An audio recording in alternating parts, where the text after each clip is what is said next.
bilbila keenya fayyadamuudhaanii poosteriiwwan akkasumas illee hojii giraafiksii xixiqqaa irraa kaasee aga hojii giraafiksii gurguddaatti hojjechuu ni dandeenya jechuudha. Garaagarummaan qabu.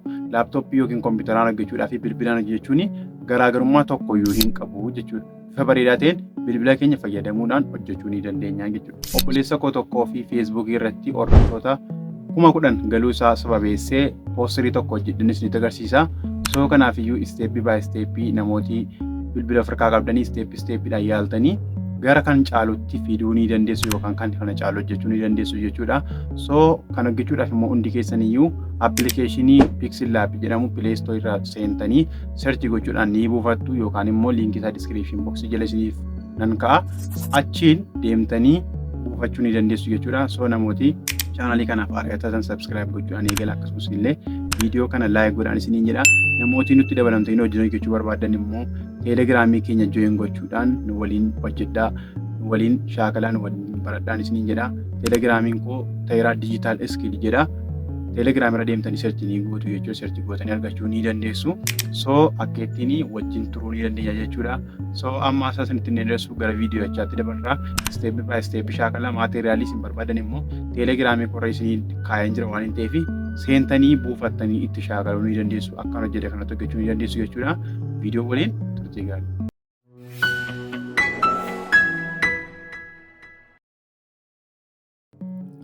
Okay, amma gaa step asitti agarsiisa waan ta'eef aga xumuraatti suuta jedhan hordofaan isiniin jedha. Appiin kun Pixel Lab jedhama. Akkuma isinitti himeen ture liinkii isaa description box jala isiniif kaa'een jira.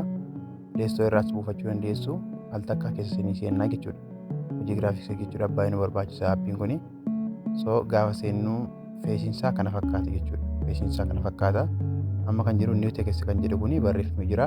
So kun nu barbaachisu waan ta'eef delete ni goone jechuudha. Maaliif yeroo barbaannetti fidachuu dandeenya waan ta'eef amma tekstiin nu barbaachifne waan ta'eef jechuudha.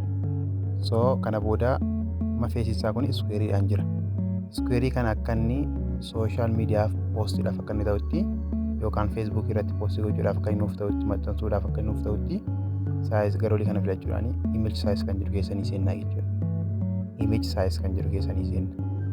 Maaliif saayizii isaa sana sirreessuu barbaanne waan ta'eef jechuudha. Saayiziin kana inni kun 1280dha. Inni kunis akkasumadha. So inni kana akkasumatti taa'u kana maal goona 1100tti deebisnaa jechuudha. So kanaan booddee okay ni jenna. Yaa amma maal ta'e feesiinsa bal'atee jira jechuudha. Feesiinsa haala kanaan bal'atee jira. Sila square ture amma garuu bal'atee jira yookiin akkasumas hojjaansa dabalee jira jechuudha. Sirrii kana booddee gara mallattoo iddoo sanatti bu'uudhaanii baakgiraawundiidhaan kan nuuf ta'u ni fidannaa jechuudha. From gaalarii keessa seenuudhaanii ni fidannaa jechuudha. Eessa argana kan jedhan jettanii teelegiraamii koo jala isiniif kaa'eera. So kanaan booddee kana filadhanii si waan barbaadan filachuu dandeessu. Kana booda raayitii nan godhaa jechuudha. So haala kanaan naa fide jechuudha. Amma maalan godhanii gara ishee tuqaa kana qabuudhaanii gadi nan harkisaa jechuudha. Yookiin immoo gara gadii kana saayiziidhaan dabaluu nan danda'a. Kana akkas gochuudhaanii ajjeessi nan godhadhaa jechuudha. Ajjeessi nan godhadha. Kana booda seentarii akka hin oolu nan godha. Seentarii akka hin oolu nan godha. Fakkeenyaaf ammas iddoo godheen itti dabaladha jechuudha. Wanta biraa jechuudha. From gaalarii keessa seenuudhaanii. So kanaan booddee ammanii fakkeenyaaf mallattoo baalaa kanan dabaladhaa jechuudha. Kana booda raayitii nan godha. Haala kanaan dhufee irra galee jira. So kanaan booda haala kanaan nan guddisa jechuudha. Yoon barbaade immoo rooteetiin godha bakka kana tokkodhaani. Rooteet nan godhaa jechuudha. Rooteet nan godha. Fakkeenyaaf rooteet godheen haala kanaan bakka barbaachisu nan gasha jechuudha. Kun bareedinaa fi lama gochuun barbaade immoo bakka walii kana tokkodhaanii mallattoo qalamaatti bu'ee bakka itti kanatti bu'uudhaan jechuudha. Irsaasii kan fakkaatu kanatti bu'ee koppii jalqabarra kan jirtu sana koppii nan godhe jechuudha. So maal ta'e lama ta'ee jechuudha. Wal fakkaataa lama jechuudha. Haala kanaan wal fakkaataa lama ta'e kuni. So ajjeestiin godhadhaa bareedinaaf kan fayyadudha kuni. Gara duraatti bal'inaa wayyaa yaalla. Ammas iddootti bu'uudhaanii from galarii keessan seenaa. Ani ammoo maalan filadhaa? Facebook icon filadha. Abbaa kanaafi Facebookii poostii isaan hojjetaa jiraaf waan ta'eef kan haala kanaan rooteetu nan godhaa. Takkaa tuquudhaanii warreettan kana walitti hidhaa jechuudha. Maaliif hajii qaara waan ta'eef baalawwan jiran sana warra lama godhe sana akka suuraa tokkotti walitti fidee meerjii godhe yookaan immoo giruupiin godhe jechuudha. So raayitii ergan godhee booddee tokkoon isaaniitiif gara gadii kana mallattoo kana tuquudhaan ishee kana jechuudha hin argamti. Okay nan jedhe jechuudha. Okay gaafa jedhu maal ta'a? Tokko ta'a jechuudha. Sila lama ture amma kun gara oliinaa tokko ta'ee jira. So yoo garanatti deebinee ilaalle sila qofa kun socho'aa jiru kuni amma maal ta'e wal faana socho'aa jechuudha. So meerjiin godhe kana meerjiin godhe iconii Facebookii koo ol dabarsuu yoon barbaades immoo gochuu ni danda'a. Inni kan biraa oppaasitii isaa kanas immoo maalan godhaa? Gara duubaatti buutuudhaan oppaasitii isaa gadan buusaa jechuudha. Kan xiqqoo mul'atutti jechuudha. 40 godhee so kanaan booddee Facebookiin keenya maal ta'e jala jiraa jechuudha. So kana ol dabarsuu yoon barbaade mallattootti kana tuquudhaanii ishee kana tuqeen mallattootti kana nan tuqa irra oolee jechuudha. Yoo barbaanne immoo gadi qabne turres ol dabarsuu ni dandeenya jechuudha. So kana xiqqoo ishee nan guddifadha. Xiqqoos buutee kanaan guddifadha. Kanaan booddee mallattoo gara gadiinaanis koppii gochuu ni dandeenya waan ta'eef koppii nan godhaa jechuudha. Gubbaas koppii gochuu dandeenya. Gara gadii kanaanis koppii gochuu ni dandeenya jechuudha. So koppii nan godhee maal ta'e lama ta'ee jechuudha. Wal fakkaata lama xiqqoo isaa isa xinneesseen bifa kanaan nan kaa'e natu barbaade waan ta'eef jechuudha kaa'u. So ammas tuquudhaanii ammas koppii nan godhaa. Ammas koppii kan jedhu filadhaa. So sadaffaa ammas koppii nan godhee jechuudha. So maal goona kana booda gara irra keessaa kan jiru kana ajjeestii goggoonee dugda duuba galchinaa jechuudha. Kana bareedutti kana gadi qabnee turuudhaanii al takka gadi qabnee turre gara boodaatti ni dabarsinaa jechuudha. So kanaan booddee haala kanaan bareedee jira ajjeestii ta'ee jira jechuudha. Kana booda mallattoo iddoo tuquudhaanii nama poosterii sana hojjechuuf ofii barbaanne dhannee ni fidanne jechuudha. Dirqama baakgiraawundi isaa riimuuvii ta'uu qaba. Footoroomii fayyadamuudhaanii akkasumas illee appiiwwan adda addaa fayyadamuudhaan baakgiraawundi isaa riimuuvii gochuu ni dandeenya. So gara gadii kana qabuudhaan harkifnee bakka barbaachisu seentariirra ni keenya jechuudha. Seentariirra ni keenya jechuudha. So erga seentariirra keenya booddee maal goona? Mallattoo gara olii kana jechuudha. Mallattoo gara olii kana seentee erga goonee booda mallattoo gara olii kana ni xunne jechuudha. Bakka agarsiisa akkatti kana jechuudha. So al takkaa gaafa xunnu haala kanaan nu fida lookii ni goone jechuudha. Lookii mallattoo qulfii sanatti bu'uudhaan lookii ni goone jechuudha. So kanaan booddee socho'uu jechuudha. Kana booddee fakkeenyaaf gaafa itti bu'u gadi darbee maal itti bu'e aayikaniiwwan jala jira itti bu'e malee cufamee jiran socho'uu jechuudha sun. Maaliif akka inni sochoonetti kennaa jechuudha. Erga kanaa booda kana ajjeestii erga godhannee booda ammas maal goona mallattoo viidiyootti buunaa jechuudha.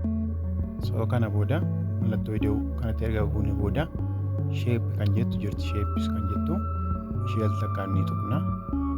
Kana booda kanuma filachuudhaan gara gadii kana jechuudha. Giriidiyaanti kan jedhu kana ni xunne jechuudha. Giriidiyaanti kan jedhu kan ni xunna. So kana keessaa shaaduu kan qabu kanadha jechuudha. Ofii keenyaaf argachuu dandeenya. Isinitti nagarsiisa yeroo biraa.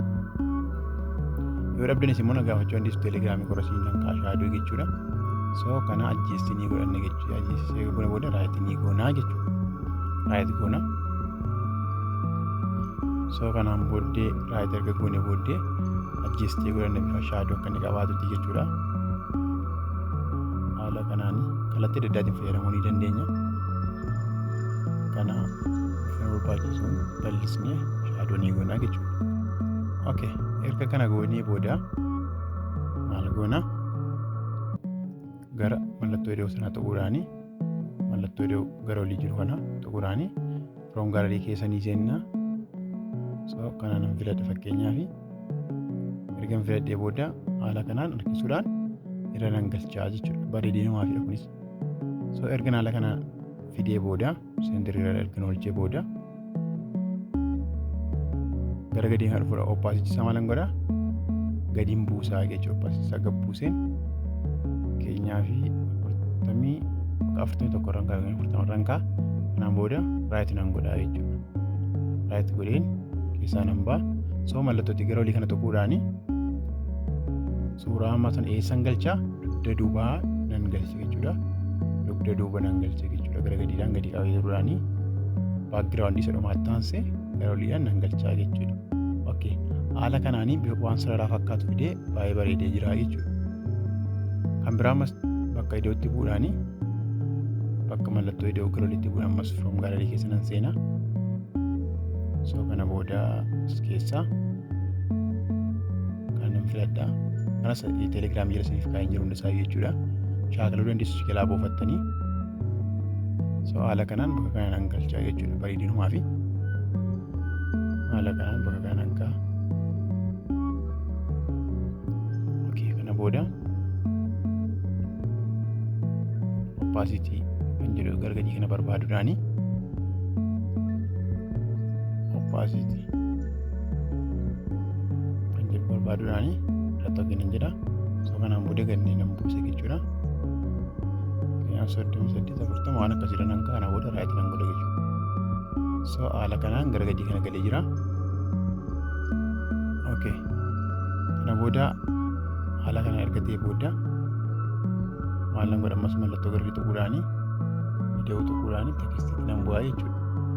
Tekistiitti erga bu'ee booda waan nan barreessuu barbaade nan barreessi jechuudha. Si'a lama dabilii godhee si'a lama walitti aansuudhaan dabilii taap gaafa godhu haala kanaan naa fida. Kana irratti fakkeenyaaf ani teen keen jedha. Maaliif roosii 10 galabbaan koo waan ta'eef isin hojjetaafii jira jechuudha. So erga kana godhee booddee mallattoo qubee gara gadii sana filachuudhaani mallattootti E fakkaattu E kan filachuudhaani kanan bu'a. So kana booda gara gadii kana waan kan jedhuun barbaada foonti kan jedhuun barbaada jechuudha. Foonti kan jedhuun barbaada. Waa kunoodha foonti kan jedhu argeen jira. So foonti kan jedhu kana takkaaf nan tokkaa jechuudha. Gaafan tokko haala kanaan naaf fidee jira. As keessa foontii gosoota adda addaa jira. Kan qafoo yookiin kan appilikeeshinii kanaa jechuudha. Appilikeeshinii kun kan ofirraa qabu warreettan kana inni garuu inni kan keenya garuu maay foontis kan jedhu jira. Ofii keenyaan kan ittiin irratti fe'annudha jechuudha. Kan ammoo teelegiraamii jala isiniif nan kaa'a. Kana sichi galaa buufachuu dandeessu. Akkaataa itti gara isaatti dabarfatan yoo wallaaltanis immoo na gaafachuu dandeessu. Viidiyoo isaa isiniif hojjechuu hin danda'a. So kana keessaa tokkuma nan filadha. Fakkeenyaaf kana nan filadha. Okay. Haala kanaan naaf filamee jira jechuudha. So kun ajjistii gadhiira waan ta'eef ammas viidiyootti bu'uudhaan ammas tekstii kan biraan dabaladha. So kan maa jedhu dabaladha. Followers kan jedhu dabalaa jechuudha. Followers kan jedhu dabaleen gara gadii kana ammas foontii nan filadha jechuudha. Foontii nan filadha. Maay foontii kan jedhu keessa nan seenaa kan koo keessa jechuudha. So kana keessa tokkuma nan filadha jechuudha. Tokko nan filadha. Kanan filadhe fakkeenyaaf. So kanaan booda gara gadii kana tuquudhaan ishee kana xiqqoo nan ciibse jechuudha. Taalee akka inni ta'utti ammas bakkicha tuquudhaan gara gadii kana istaayila kan jedhu nan tuqa ammas. Qubee biidhaan kan kaatu kana nan tuqa. Kana booddee bii kan jettu sana yookiin booldii kan jettu sana qubee bii sana nan tuqa jechuudha. Maal ta'a? Furdate yookiin booldii ni ta'a jechuudha. Okay, lama maal ta'e amma inni hin guddatee hin furdatee jechuudha. So kana booda raayitii nan godha. Erga raayitii godhee booda so haala kanaan ta'ee jira jechuudha. Xiqqoo walirraa nan bal'isa. Ispeesiin kan jedhu tuqee gara gadii kana xiqqoo walirraa nan faffageessa jechuudha. Okay. Kana fakkaatee jira jechuudha. Okay. Kana yoo ta'e amma kana booda maal nan godha? Xiqqoo kana gadi buutee erga ajjeessi godhee booddee koppii nan godha. Koppii godhee maal nan godha? Barreeffamicha koppii godhee al takkaatti tuqee koppii kan godhee booddee galatoomaa kan jedhu nan barreessaa jechuudha. Galatoomaa kan jedhu nan barreessa. Okay. Haala kanaan barreesseen jira. Gara olii kanatti. Okay. Ammas isa tokkodhaan koppii nan godha. So kanan booddee itti maalan jedha. Thank you nan jedha. So thank you kan jedhamu booddee ammas foontii nan filadha. Maay foontii jala seenuudhaani. Foontii tokko nan filadha. Okay. Haala kanaan filadheen jira foontii. So kana ergan godhee booddee warreettan kana filadhee xiqqoo kana gaddaan bubbuta bakka inni bareedu nan galchaa jechuudha. So bifa barbaadan fayyadamuu dandeessu. So kanaan booddee mallattoo iddootti bu'uudhaan gaalarii koo keessa seenee ammasii mallattootti ishee kanaan filadhe jechuudha. Mallattoo sooshaal miidiyaa yoo barbaadan teelegiraamii korraa buufachuu dandeessu achirra siin godha. Achi jirannis so haala kanaan bakka kana nan galchaa jechuudha. Bakka kana nan galcha jechuudha. Waa xiqqeesseen galcha. Kanuma xiqqoo gaditti nan buuta. So baay'ee bareedaadha haala kanaan jechuudha. Ammas mallattoo iddootti bu'uudhaan sheeppii keessa nan seena. Sheeppii keessa ergan seenee booddee oppaasitii gadi buuseen 0 ergan godhee booddee jechuudha. Yookiin sarkii ergan filadhee booda strookii isaa ol kaaseen adii godhaa jechuudha. So adii ergan godhee haala kanaan godhee booda maalan godhaa keessaa nan ba'a adii godhee gara gadii kana dhufuudhaan shaadoo kan jedhu filadheen shaadoo isaa ol kaaseen dhumarra godhaa 25 irraan godhe jechuudha. So kanaan booddee as deebi'uudhaani oppaasitii kan jedhu nan barbaadadha jechuudha. Oppaasitii kan jedhu nan barbaadadha. Oppaasitii kunoodha. Keesseen 0 irra nan godhaa jechuudha. 0 irra gaafan godhu bifa kana fakkaate. So kanaan booda ammoo kanas koppii gochuudhaani bakka barbaade nan galchaa jechuudha. Bakka barbaade nan galchaa. Keenyaaf as yoon galchee ni ta'a jechuudha. Kanas koppii nan godhee xiqqoo xiqqeesseen koppii nan godha. Bakka barbaade galchuu ni danda'a jechuudha. Akka bareedutti kuni. Okay, haala kanaan nan galchaa jechuudha. So ergan kanaan booda xumureen jira. Kana booda bakka seefiitti bu'uudhaanii altiraarra godhadheen seefii nan godhaa jechuudha. So haala kanaan hojjechuu ni dandeenya jechuudha. Akkasii irraa barattan abdii guddaan qaba. Akka xumuraatti waan hordoftaniif galatoomaa isiniin jedha. Torbee mata duree maalii qabaddan isiniif dhufa? Koomentii jalatti barreessaa isiniin jedha. Galatoomaa.